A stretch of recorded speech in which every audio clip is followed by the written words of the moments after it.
I speak to a whistleblower who has a great knowledge about microwaves and about what effect microwaves have on human beings.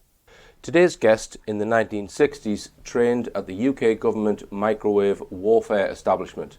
He worked with the underwater bomb disposal unit, which used microwaves within its unit. In the 1970s, one of his tasks over an 11-year period was to debrief spies involved in microwave warfare. Welcome, Barrie Trower. Hello, sir. Thank you very much. Okay then, Barrie, can you first just give us a brief summary of your early life in terms of your education and your work? I studied microwaves from 1959 to pass my entrance exam into the Royal Navy. I worked on radar and with radar and all aspects of microwave warfare. Like all divers, I was involved in underwater demolition, which is what all divers do, and microwaves were involved with booby trapping mines. So again, I studied microwaves.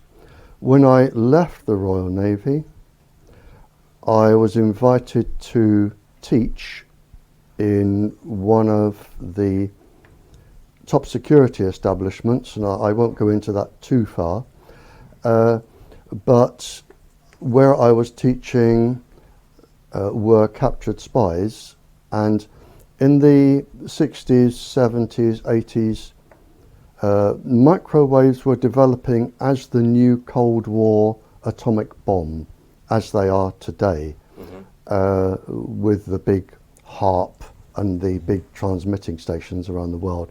Microwaves are now the new atomic bomb. Right. But they were being developed in those days, and any information that could be gleaned from captured spies or anybody of interest, I would filter out. It was under a scheme laid down by Sir William Melvin. It was his brainchild, and I supplied the information to MI5, MI6. So the spies then were captured. Yeah, so they would have knowledge of certain microwave technologies, is that? Yes, they would have knowledge, not all of them, some of them would have knowledge of the technologies. When I left that job, I went into teaching full time. I taught, as I still do occasionally, advanced physics, some mathematics. I have my first degree is physics. I specialised in nuclear and atomic physics, and I specialised with my dissertation into writing about absorption of the far end of the microwave spectrum. My second degree is a research degree where I specialised in environmental influences on thinking processes. So what year were the two degrees, Barrie? I can't think of it at the moment. We're talking 80s, right. 90s. So when you were working, providing information to say MI5 and MI6, at what point did you stop, let's say, having access to maybe... Can I just finish my qualifications before I forget? Yeah, sure. I also have a teaching diploma in human physiology. Right. And I'm the author of the Trower report for the Police Federation of England and Wales, and the Higher Confidential report for a different police union, and I lecture all over the world now on the dangers of microwave irradiation. Right. Sorry, so we'll go back. Yeah. So just let me differentiate then, Okay. because a lot of the papers that you cite are in the public domain. Yes. Yeah. And how much of what you learned is not in the public domain? Like perhaps your earlier work when you were doing debriefing in that kind of thing? Oh, quite a bit. And is there much that you can reveal that's currently secret that's not in the public domain? I mean, Oh, there is some, because I've seen it published or mentioned elsewhere. Right. What I cannot reveal are names, dates and places. Right. because the scheme that I was working under for Sir William Melvin, or for it was his brainchild, that may still be being used today.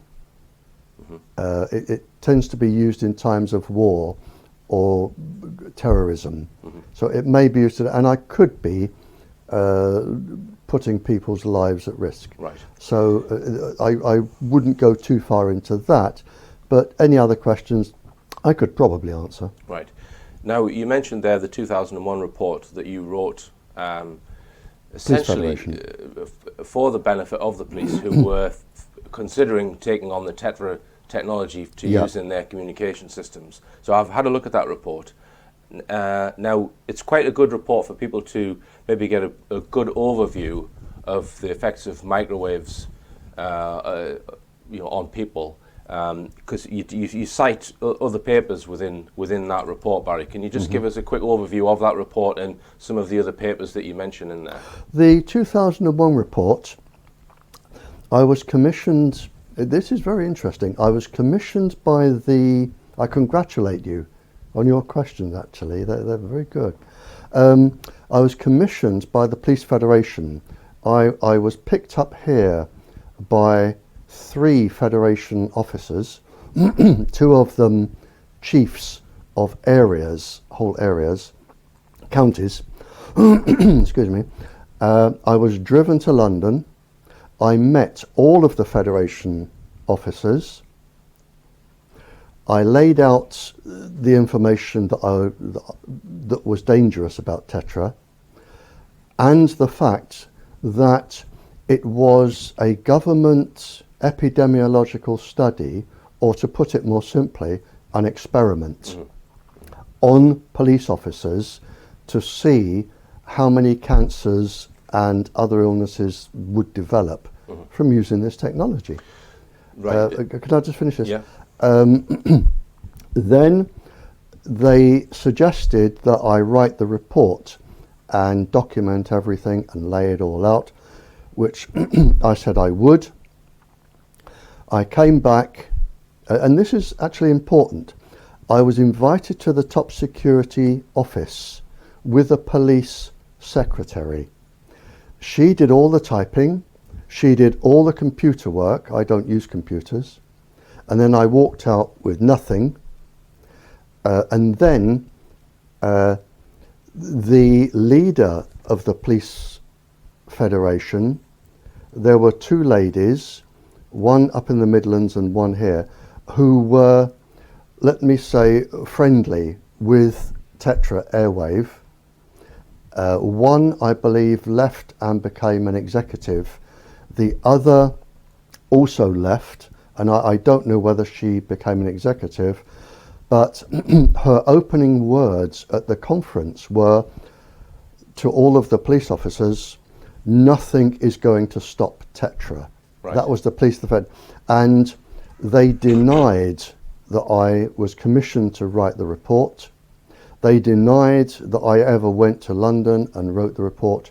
And one of the police officers who had access to the report, when he heard that the boss was now working with Tetra and my report was going to be just totally scrapped, he released it. Right, I see. He released it out, and that was the first report. Right, well, if people want to have a look at it, you can download it from the link on the screen.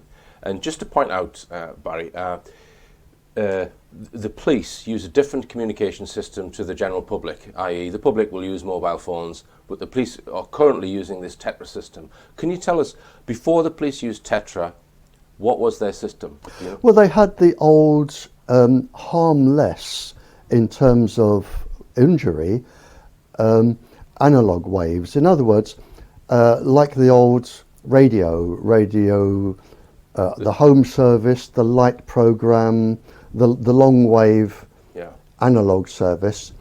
Like CB radio. Yeah, and it was, which was perfectly well. All they needed to do was put up a few more big aerials and issue a few more handsets. Yeah. But a document came out which I received from a person who works in the classified area of documents. I received a document which said that at the time the Tetra system is the gubbins inside is Motorola, which is American. And the American president, in this document, the American president told, didn't ask, told our president that whatever happens, get Tetra out. And the reason for this was because we would then be used, the British police have one hell of a reputation, good reputation, all over the world. And we were then used as an advertisement for all of Europe and other countries. When you say get Tetra out, you mean adopt it? Adopt it. Yeah. So we encouraged the rest of the world to adopt Tetra, and this document said, which I published in my report, that once it was out, the Americans have the ability to then listen in. Right. And Tetra isn't just used by the police, it's used by the secret services, the government agencies, everybody using secret communications. So the Americans automatically had the ability to listen in to 30 or so countries, secret services and police and everything else. Right. All right. Well, I've got a few more questions on Tetra, which I'll come back to, Barry. Okay. But I've heard you in previous interviews refer to hundreds, if not thousands, of papers and books that you've come across in your time. And am I right in thinking that it was actually your job to study some of these papers? Absolutely, and I still do. So let me ask you then, why were you tasked to do all that research, or was it your own research that you were, was it your job to find out all of the effects of microwaves, or was it just your own? I congratulate you again on your brilliant questions. No, in fact, I don't want to be associated with microwaves and this. And it's not what I really like researching. I'm actually, at university, I studied physics and philosophy. And I love researching philosophy. But how many people, I don't consider myself an expert. It's not a word I use, and I'm not the only one with my knowledge. But how many people do you know are willing to speak about the Cold War microwave warfare, have degrees in nuclear and atomic physics, specialized in microwaves, lecture in advanced physics, have been involved since 1959, and have read virtually all of the papers and had access to the secret papers, that are willing to sit in front of you and say, look, let's get the truth out there to the people because nobody else will do it. I'm a whistleblower, like any other whistleblower, and I seem to be the only one in this country, and that's where we are. So in your role when you worked, let's say for the government, were they tasking you to look at those papers, or was that something you were doing yourself? Well, it was my job. Right. If you're in studying microwaves, every single, the one thing the military are good for is knowledge.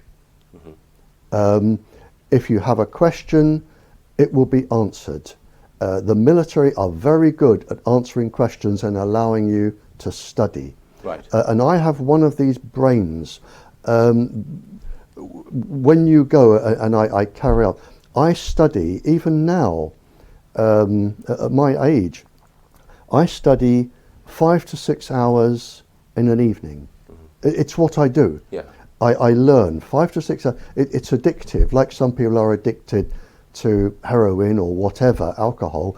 I am addicted to learning new research and studying and writing maths and thinking. And I will be doing it for 5 hours tonight. So I've studied all the new papers as they've come out, and I do every single night. And if somebody wanted to study a body of those papers, is there an internet resource somewhere that people can go to, or would they just use Google, or where would they find these papers on microwaves? Two people, if not three, in my travels around the world have said, you know, thank you for your lecture, and I know they're on the internet, but I've never ever used a computer. I've never looked into them. Right. But two or three professors or government officials have said, look, if we want to change the law, or we want to help our people, or we want to do this, we will need donk, donk, donk, donk, donk. Yeah. Do you have the papers? Yeah. And I have said, yes, they are now released under the Freedom of Information. If you know where to go and what to look for, they are available. Yeah. I will stay on an extra day or two in this country. Would you like to download them, scan them, put them on disk? Because at conferences and in legal cases, you need the front page of the document and the relevant page, because they're 600-700 pages long. Right. So they download these, and they are all on disk. And if somebody says, can I have the documents, I will say, yes, they are on disk. Do you have a computer with you? Download them. Right. Simple as that. All right. But there's several papers mentioned in your 2001 paper. Yep. For the police. They're all on disk. And they're probably on the internet, I would imagine. They're all on disk anyway. Right. Okay. And the disk is available. I mean, you can download them. Right. If you want to. Right. I've got the discs here. Right. Okay. Well, maybe we can look into that and maybe put them on a server where someone can get them. All right. So, are you doing consultancy work at the moment, Barry, where you're asked to be, say, an expert witness or this kind of thing? What's? Yes, I'm very strict. I will act as a consultant. I have always worked free of charge since I started. I have never ever charged a penny, and I do not accept gifts. I refuse all gifts, I refuse all money, and I will be a consultant if I'm not described as an expert. Right. I don't like the term expert because it implies that you know everything, and I don't know everything. Right. I'm not an electrical engineer, I'm not a medical doctor, and I often come across questions, I say I don't have the knowledge. So I do not like expert, but yes, I am a consultant. I tend to visit about 6 countries a year to lecture to, it's usually medical institutions, universities, royal families, governments. Right. I tend to now stick to those. Now you mentioned to me before the interview that you'd spoke at the Welsh Assembly, yes. The Welsh Government. Can you just tell us what happened there? Yeah, I was invited to speak at the Welsh Assembly building. I spoke to a room full of people. Now, I don't know who they were because I don't know the Welsh Government. And I do know that my lecture is on the internet. And I do know the feedback I had afterwards was that the Welsh Assembly people made recommendations to Westminster that they wanted to reduce the power, do this, do that, to reduce the illness, particularly with children and pregnant women and the elderly and the sick. And the feedback I got was that they were told by Westminster that they did not have the power to introduce these changes, and Westminster would not sanction them, and the whole thing was really a waste of time. Right. Now, we'll come back on to Tetra in a moment, but I just want to, just for people's general sort of knowledge about the electromagnetic spectrum, Yep. I've got a little diagram there, which is the basic frequency, starting at very low frequencies, going up to what you might call ionizing radiation frequencies. Just tell us, Barry, what ionizing radiation is. Right, ionizing radiation. Do you want me to point this up Yes, for you? yeah. Ionizing radiation are from going down here, the ultraviolet, the X-ray and the gamma rays. Right. Okay. So anything higher in frequency than ultraviolet and up over is known as ionizing radiation. This is ionizing radiation. Yeah. And what ionizing radiation does, it has the ability to go straight through the cells in your body, directly damage the DNA, and cause any number of illnesses, including 200 different types of cancers. And this is why X-ray machines are limited and gamma rays are used to destroy cancer cells in the body.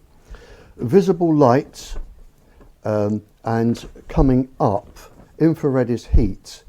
The millimeter and these two are actually microwaves. Yeah. The millimeter are microwaves. Very short microwaves, or shorter than... Well, microwaves are from a millimeter to a meter. Yeah. Those are microwaves. Those are microwaves. And then, of course, you go up into the longer waves, the television. Yeah. Which are considered more safe, but possibly have their own dangers as well. Well, no, they're not safe. A Dr. Debbie Ackland wrote a brilliant paper several years ago where she made a list of the epidemiological studies about radio and TV transmitters. Right. And found they were exactly the same as the microwave transmitters. There were increased cancers, increased suicides, increased children's health problems around Crystal Palace and all these ones. So it takes longer, but they are not safe. Right. It just takes longer. Okay. And of course, you've got the infrared here. The microwaves go into the infrared. Yeah. Infrared is really heat. Yeah. Now, microwaves, the definition is 300 megahertz to 300 gigahertz, Yeah. which is 300 million cycles per second, or 300,000 million cycles per second. Yeah, that's actually 1 millimeter to a meter. To a meter, yeah. And within that, you've got your tetra, which is 380 megahertz. Yeah.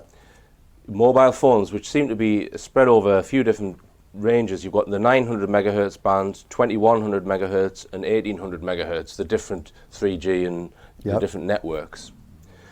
You've got microwave ovens, which work at 450 megahertz. So you've got a mobile phone range there at 2100 megahertz, and a microwave oven is only at 450 megahertz. Yeah, so yeah. it's not vastly different, and we all know the effects of a microwave oven. Oh yeah. Your decked phones, which are if you have a cordless phone in your house, that's 1900 megahertz. Yeah. And Wi-Fi again is at 2.4 gigahertz, a similar frequency to the oven. Yeah. Yep. Similar to the oven. Now, let's just look at a few of these, Barry. Let's look at Wi-Fi, 2.4 gigahertz. It also uses some higher frequencies as well in certain systems. Is it not the case that with Wi-Fi they've put a limit on the milliwatts per square meter that your wireless router can operate at? Because the router in my house, I was trying to get it to go further than it did, and I couldn't get the power turned up. And I found that there was a ceiling on the power limit. Is that they've done for safety reasons? No, in fact, it makes it worse. Go on. 2.4 gigahertz Wi-Fi, and this is published, and I have the documents. Both the Soviet Union and the German scientists, and in fact the Americans, they have all published that the Wi-Fi frequency is a known proven and accepted stealth weapon frequency used directly to cause harm. It is a known weapons frequency. So Wi-Fi itself is a weapon. There is no getting away from that. It is an internationally recognized weapon frequency, and it is designed to cause harm. That's the first thing. Can I just, while my sure. brain is... Yeah. Where you have a reduced power, in fact, that is even more dangerous. It is known and published, Swartz, Provnich, Henry Lai, Neil Cherry, 4 internationally recognized university professors. They have all published low frequency can be more dangerous and is certainly as dangerous as high frequency. And the reason is... Do you mean low power output? Low power. Sorry, low power, yep. Yeah. Low power. Low power is as or more dangerous as high power. And the reason is that if you expose yourself to high power, you have defense mechanisms in your body which we have evolved with since we were living in caves to protect us from electric thunderstorms. Namely, for the doctors listening to this, protein 53 in the cells, nuclear core complex in the cells.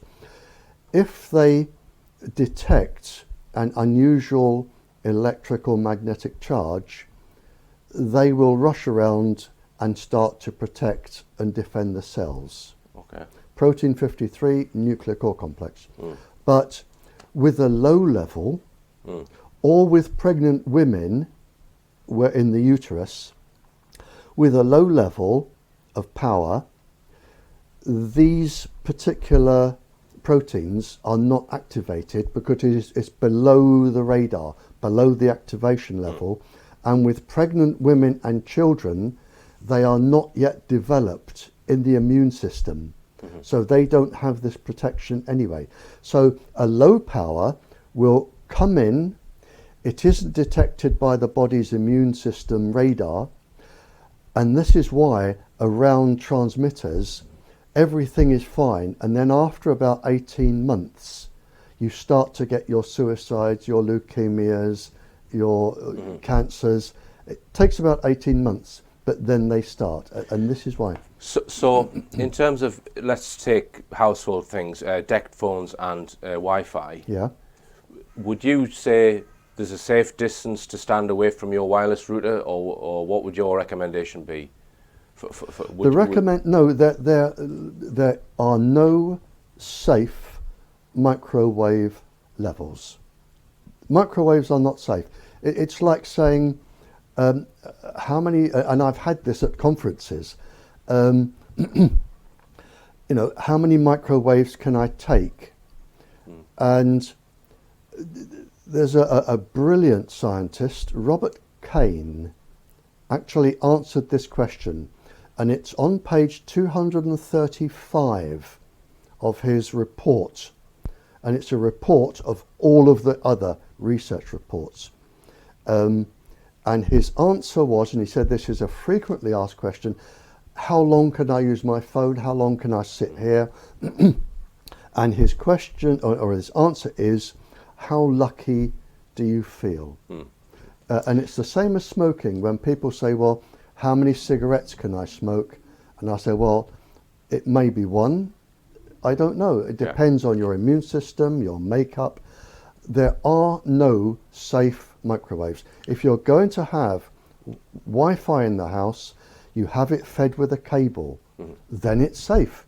If you want your iPads, iPods, all these phones, have them fed with a cable. Do not use a walkabout phone. They transmit even when they're back on the thing. Okay, thanks for that, Barry.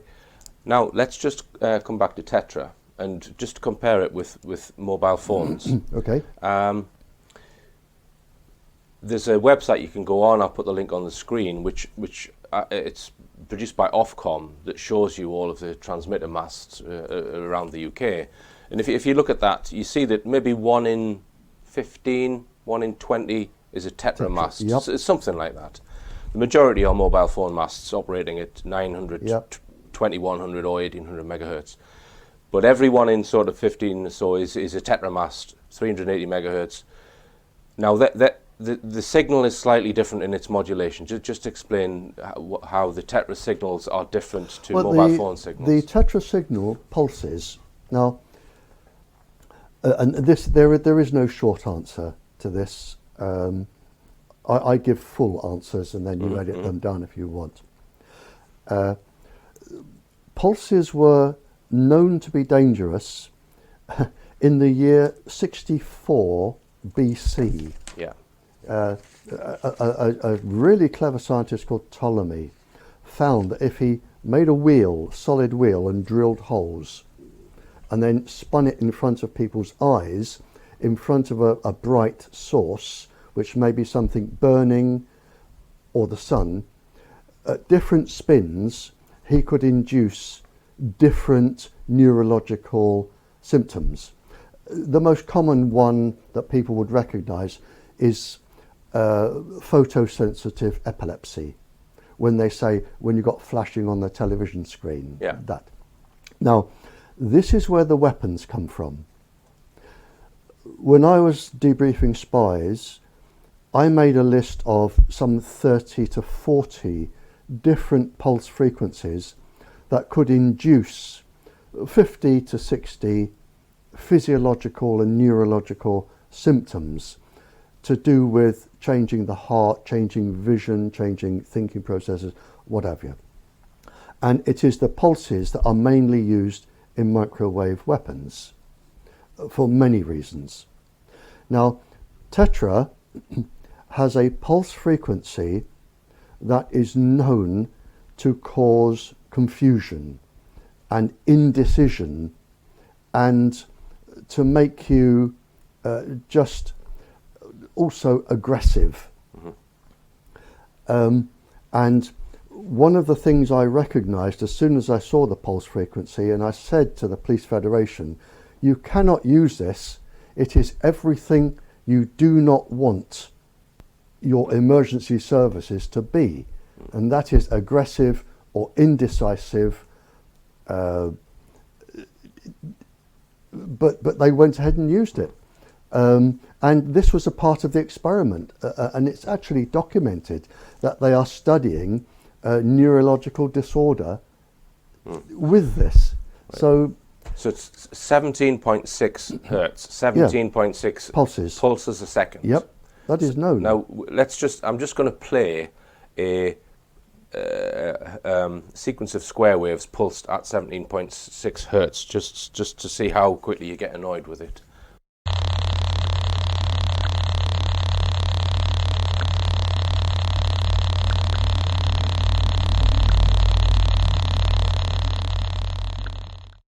So what's the reason why tetra has to be pulsed and the mobile phone ones aren't? Well, no, the mobile phones are pulsed. Oh, they are pulsed. Oh, everything is pulsed. Right. You see, pulsed or modulated, yeah, they say. Well, and this is where the argument came in initially.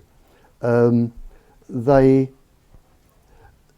initially pulsed them, but when people like me said, look, these pulses are dangerous, they then changed the word pulse to modulation. Right. And they said, well, a pulse is separate, like if you cut sausages up. A modulation is where the sausages are joined by an infinitesimally thin thread. And they said, there's a piece of energy goes there. But in fact, the actual outcome is the same. So pulses and modulations are the same. And in fact, everything is pulsed and modulated. And today, 4G, it is so complex. So with the iPhones and iPads and all these now, smartphones, the waveform is so complex, they can't even tell you what they are, and if they can't tell you what they are, they cannot tell you what they will do in the body. And if they cannot tell you what they can do in the body, there are no safety certificates. So they can't give you a fixed... They cannot give you a safety certificate. Right. And they certainly can't say this is safe for a pregnant woman, a child. So they can't say this is pulsed at 17.6 Well, hertz, they can like Tetra generally is. say what pulses are going in, Right. but the pulses interfere with each other, Right. and then you get different. It's a bit like harmonics. It's a bit like if you've got 6 kids on a trampoline. Yeah. You know, it starts to get complicated, Yeah. and mathematically, it gets immensely complicated. So do you know what the reason is why they've decided to use the modulation in the first place, 17.6 hertz? Is that to get better transmission? Well, it's to get better transmission, better speech. Right. And that particular frequency just aided what they wanted in terms of clarity. Okay. But I mean, we told them it's a weapons frequency and you can't use it. But of course, this is a medical experiment. It's not due to finish until 2018. Yeah. So when did they roll it out, Barrie, Tetra in the UK? 2001, isn't it? Right, right. And I've got a little device here that can measure, give me a very basic indication. It's called a smog meter, which has a display on there. Do you recommend people get these, or do you need a full spectrum analyzer? It's thousands of pounds, or what would you recommend if someone wants to measure? If you just want one to measure where microwaves are coming from, if it covers the full 300 megahertz to 300 gigahertz, it will help to a degree. And if you want to insulate your house and put up some sort of screening device, you can use one of those and it will screech where most of the microwaves are coming from, and you can screen them off and put it up and they stop and you think, that's it, I've done that. But if you want to know everything that is coming in, because they tend not to pick up, the pulses now are 0 to 600, and that won't pick those up. Yeah, yeah. If you want to pick up everything, you will need to hire somebody with a full spectrum analyzer, and they leave it there connected to a computer for about a week, going around like a lighthouse, because you've got your military, your road services, there's about 60 different organisations, plus all the phones and everything else. So what you mentioned there, you said you could screen it and see if the signal drops. What would you use, like a 3mm aluminium sheet or something like that, or what would you use as a screen? If you're going to screen, go to a professional organisation like ESUK, Electrosensitivity UK. They have the professors, the medical doctors, and they have a directory of recognised screening materials. Don't do it yourself by using tinfoil or whatever, because you can actually make things worse. You can actually box the microwaves in and make things worse. And they've got to be earthed. It's not a cheap process, but you have got to go to an expert and get expert advice. All right, thanks for that. I'm going to go back to something that you said before about the fact that the Tetra system is an experiment.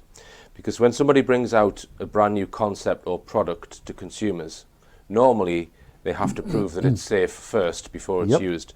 But with electromagnetic radiation, the opposite is true. They have assumed it is safe, and then when people complain, they then ask for proof that it's not safe. Brilliant. Yeah. So, brilliant question. So tell us why conclusive proof is difficult, if not impossible, for someone who's complaining about microwaves. Yeah. Well, can I just go back to the beginning of what you said? Yeah. They brought out microwaves, And like a drug trial, normally people prove that they are safe. Now, a top secret document which came my way actually said, and we're going back to the very beginning here when cell phones were coming out, it was published by the American government, and it was addressed to all Western governments. And it said, and I'm going to paraphrase this, it said, deceive the populations, because if they know the truth, it will have an impact on industrial output or profit. In other words, lie to the people, otherwise it will affect our profit margin. Mm-hmm. We and other Western governments set up a committee. We worked out how to lie or deceive the population to the known, and it was published by the World Health Organization, and they kept it secret. And I've got that secret document too. Right. Can you share that with me at all? Absolutely. Right. And of course, 2,000 military papers used in microwave warfare. 2,000 we knew before they even came out how dangerous they were, but they also knew the profit that was going to be made. Mm-hmm. So they said, lie to the people or deceive the people, and we will make our industrial profit. That was the first bit.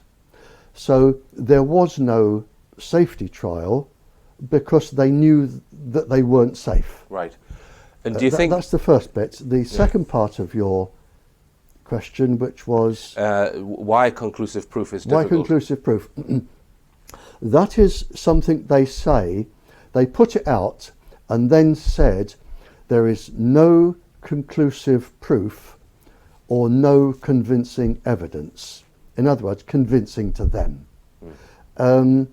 No conclusive proof. Now, I've said this at conferences, and I talk to hundreds of scientists, usually around 400, and I explain it to them. And I say, look, if one of you stood up now and shot me dead,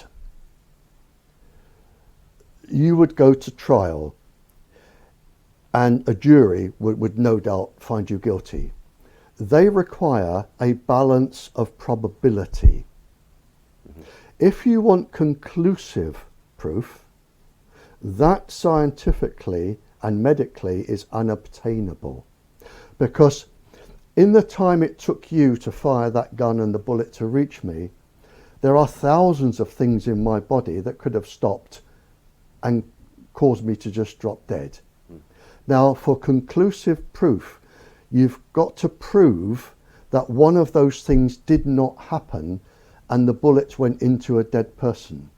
There is no conclusive proof. This is why they use that phrase. They've used it with smoking, they've used it with Agent Orange and all the other things that the government have got away with. It's their catchphrase. They, fine, give us conclusive proof and we'll listen.